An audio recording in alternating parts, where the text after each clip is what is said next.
Or should that be without money? Where's the money? $17 billion wiped out of the debt of Swiss bondholders because clearly, the alarm bells rang over Credit Suisse, which is a major international bank. It's not like Silicon Valley Bank.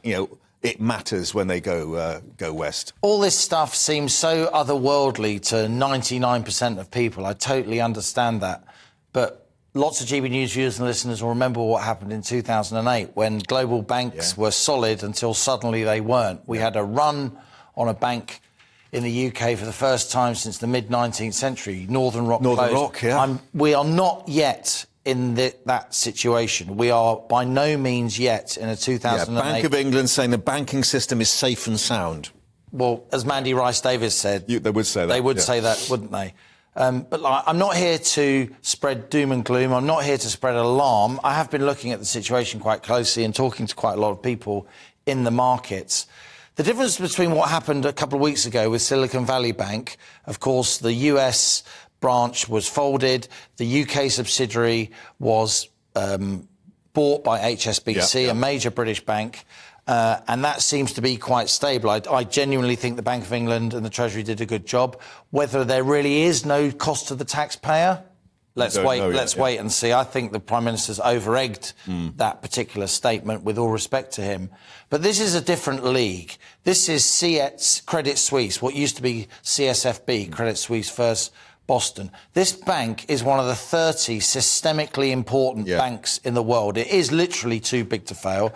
Despite the reforms that followed 2008, there are still many too big to fail banks. Why? Because they're very powerful, and powerful people run them, and they can push politicians around.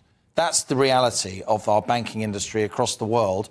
And the situation we're in now is that a bank that has a bigger balance sheet than the whole of the Swiss economy, right? It's 850, 900 billion pound, grotesquely huge bank, bigger than the whole economy of Switzerland, which is a major economy. It's now been... UBS, another major Swiss bank, has pretty much been forced to take over Credit Suisse in order to try and stem the idea of a bank run. And we remember, of course, UBS many years, or not that long ago, was the one that was in trouble. And, that phrase, as safe as a Swiss bank, well, maybe sort of reassess that. But just to explain to people that a lot of the problems are because they've been holding bonds, which are usually pretty safe things, but the value is based on interest rates. And we've seen what's happened to interest rates. So therefore, the Fed, the Bank of England, European Central Bank, they've all got a part to play in this. They have. Now, for a long time, some of us were saying inflation is coming, central banks need to start raising interest rates. We were dismissed and we were derided. And then inflation got to a 30-year high in January last year. And then Putin invaded Ukraine and inflation went to a 40-year high because of much higher oil and gas prices and all the rest of it. And suddenly central banks thought, crikey, we have to act, we have to start raising interest rates. So they've gone from not raising interest rates at all to raising interest rates very quickly and by more than they otherwise would have had to. We've had 10 interest rate rises, Mark, since the early part of last year in this country. Similarly, the Fed's been very aggressive. And what that does is higher interest rates, it lowers the price of the debt that a lot of these banks hold, particularly government debt, and that makes their balance sheets look a lot weaker. And when they've got weaker balance sheets, Mark, the investments they've done, the loans that they've extended look a lot shakier than they did numbers don't add up. Before.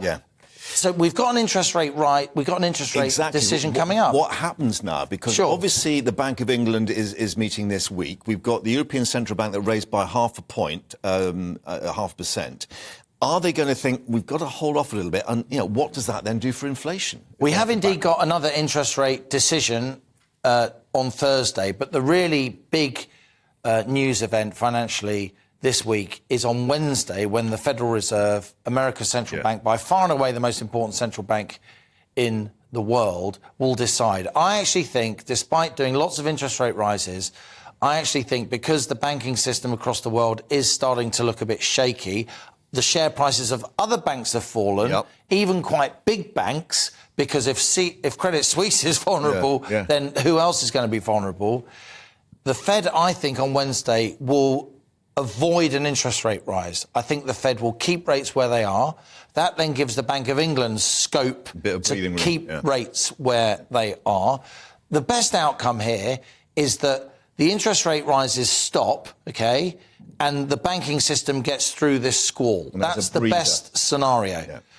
A worse scenario, of course, is that this crisis spreads. I wouldn't yet call it a panic. We must be really careful about our use of words. Let's reflect. There's a guy called Larry Fink, wonderful name, but he's chief executive BlackRock, biggest money manager in the world. Yeah. Huge amounts of money. And he spoke last week about the start of a slow rolling crisis. Does he know something that other people don't, or just don't want to admit publicly?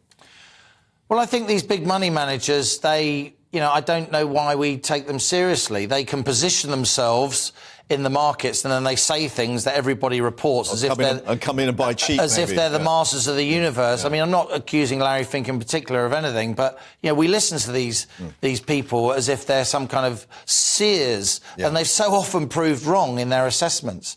Look, I actually think the Bank of England and the Treasury have got their arms across this. Right. I think we've got a good head of the Federal Reserve in a guy called Jerome Powell, who's very, very experienced.